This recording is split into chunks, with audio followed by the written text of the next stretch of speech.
कमलनाथ ने पहले कर्जा माफ़ी का किया, वो नहीं हुआ। उन्होंने दूध पे बोनस का कहा, वो नहीं हुआ। बेरोजगारों को भत्ते का कहा, वो नहीं किया। उल्टा उन्होंने तीरदर्शन योजना और संबल जैसी योजनाएं बंद कर दी। इस बार लग रहा है कांग्रेस की जो फूट डालो राज करो वाली नीति आपको लग रहा है कि कारगर सिद्ध नहीं होगी?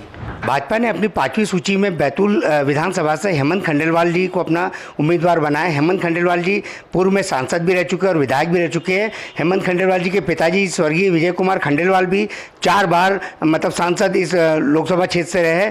कहीं ना कहीं एक बड़ी शख्सियत है और हेमंत खंडेलवाल जी के बारे में कहा जाता है कि ये मैनेजमेंट गुरु और राजनीति के चाणक्य कहलाते हैं बैतूल जिले के।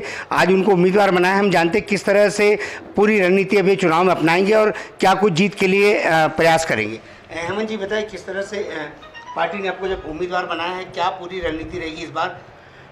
मैं अपनी पार्टी का जो नेतृत्व है उसका धन्यवाद करना चाहूँगा कि मुझ पर भरोसा किया।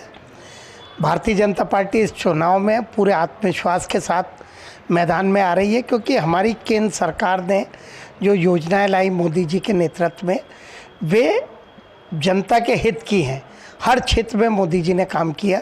हमारे शिवराज जी की योजनाएं, उनके कामों को लेकर हम जनता के बीच में जाएंगे।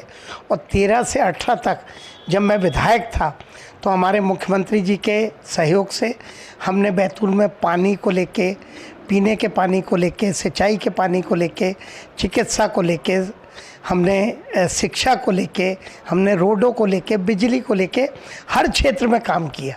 वो उन कामों को लेके हम जनता के बीच में जाएंगे और जनता का आशीर्वाद मांगेंगे। पिछले बार कांग्रेस ने एक कर्ज माफ़ी का शगुफा छोड़ा था, जिसकी वजह से कहीं ना कहीं अपने को थोड़ी हार का सामना करना पड़ा। इस बार क्या लग रहा है कि कांग्रेस जो 1500 रुपये महिलाओं को देने की बात कर रही है, 500 रुपये गैस सिलेंडर, आपको क्या लग रहा है कि ये कारगर सिद्ध होगा? देखिए, शिवराज जी कोई भी योजना लाते हैं तो उसे असली जामा पहनाते हैं और वो क्रियान्वित होती है। लेकिन कमलनाथ ने पहले कर्जा माफ़ी का किया, वो नहीं हुआ। उन्होंने दूध पे बोनस का कहा, वो नहीं हुआ। बेरोजगारों को भत्ते का कहा, वो नहीं किया। उल्टा उन्होंने तीरदर्शन योजना और संबल जैसी योजनाएं बंद कर दी। इस बार जनता का विश्वास पूरा कांग्रेस से उतर गया है। पहली बार तो कहीं ना कहीं लोग उनके धोखे में, उनकी बातों से प्रभावित हुए, लेकिन इस बार जनता उन्हें सबक सिखाने के मूड में है। बैतूल में तो हमारे एक जनप्रतिनिधि ने कुछ क्षेत्र में जाके डूब क्षेत्र में दुगने की जगह 4 गुने मुआवजे का वादा किया और जैसे ही सरकार बनी तो वहाँ की गाइडलाइन भी 20% कम कर दी।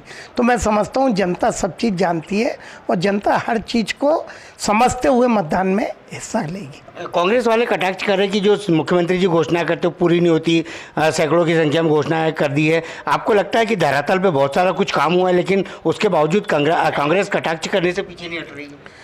अभी शिवराज जी ने मेडिकल कॉलेज की घोषणा की, उसके पहले बैतूल में 600 बेड का हॉस्पिटल बन के तैयार है।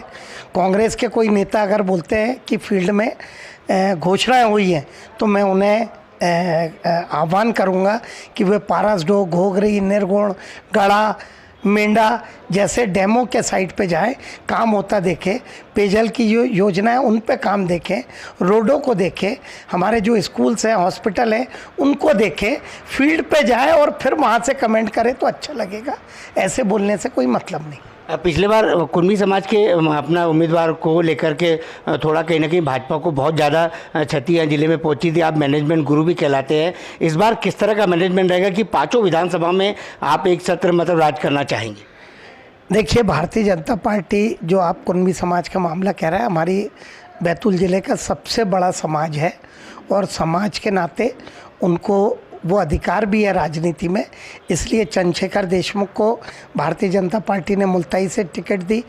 बैतूल ज़िले की सबसे बड़ी नगरपालिका में नगरपालिका के अध्यक्ष बहन पार्वती बाई कुंभी समाज की है।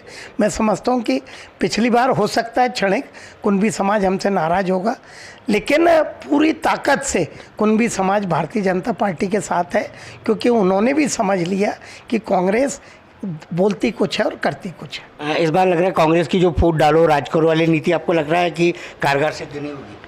नहीं, अब तो कोई सवाल ही नहीं उठता। जनता उन्हें समझ गई है और इसलिए कांग्रेस में खुद में ही असमंजस है और इसलिए हमारा कार्यकर्ता भी एकजुट है और जनता का भी आशीर्वाद हमें मिल रहा है।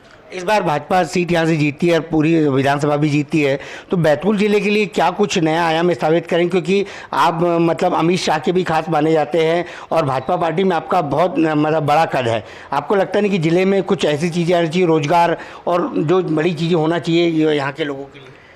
देखिए, किसी भी रोज़गार को लाने के लिए पहले रोडों का नेटवर्क अच्छा होना चाहिए। देश के हर हिस्से से हमारा ज़िला जुड़ना चाहिए। बिजली की आपूर्ति अच्छी होनी चाहिए। हमने देश के हर हिस्से से, आज इंदौर हाईवे का काम चल रहा, भोपाल हाईवे का चल रहा, नागपुर बनचुला, परतवाड़ा और आशापुर के भी सर्वे के काम चल रहे हैं। इसके अलावा हमने डैमों का काम किया, पानी की समस्या को हल किया और इसके बाद बिजली में भी बैतूल ज़िला अच्छी स्थिति में। अब उद्योग यहाँ सर्वाइव करने लगे। कृषि आधारित कम से कम 10 उद्योग बैतूल में अगले 2-3 साल में शुरू हो जाएंगे। 4 शुगर फैक्ट्री चालू हो गई है, 2 एथेनॉल के प्लांट चालू हो रहे हैं, डेयरी की बड़ी यूनिट आ रही है, फ्रोज़न वेजिटेबल का प्लांट आ रहा है, रेडी टू ईट का प्लांट आ रहा है, 3-3, 4-4 मैदा मिलें आ रही हैं।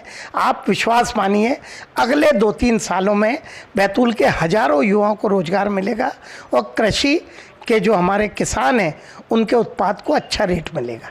देखिए हेमंत खंडेलवाल जी मतलब आम लोगों में विश्वास जताना चाहते हैं कि आने वाले समय में सबसे ज़्यादा अगर किसी को फ़ायदा मिलेगा तो किसानों को और बेरोजगारों को मिलेगा। इन्होंने कहा है कि बड़ी बड़ी यूनिटें यहाँ पर स्थापित की जाएगी। कहीं ना कहीं कुल मिलाकर के देखा जाए तो बीते 5 सालों में भले ही भाजपा के एक विधायक रहे पूरे ज़िले में, लेकिन विकास कार्य के नाम पर भाजपा सरकार ने ज़िले में बहुत ज़्यादा विकास किया और उसी की दम पर पूरी भाजपा पार्टी इस बार 5 विधानसभा पर जीत का दावा कर रही है। आने वाला विधानसभा उसका मतदान ही बता पाएगा कि किस तरह के इनके विकास कार्यों को लेकर जनता इन्हें आशीर्वाद देती है।